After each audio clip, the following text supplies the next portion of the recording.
10 ml jar, PVC pipe, earthstone, hose, tsaka labarak. Tapos buts-butsan niya lang yung jar yung pinambutas ko pang hinaw. Tapos ilagay mo yan dyan.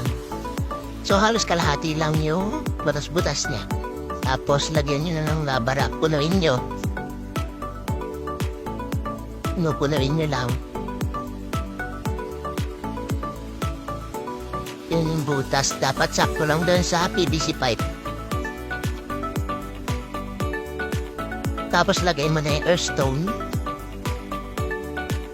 Tapos isapsap mo na doon. Tapos ganyan na yung itsura niya. Tapos kung hanggang saan, bago dun ulit magbutas-butas. So tansyahin nyo lang ng ganyan. So pagka nandun na sa may, pag magbutas-butas, isalpak nyo na yan. Tapos ganyan na yung itsura niya.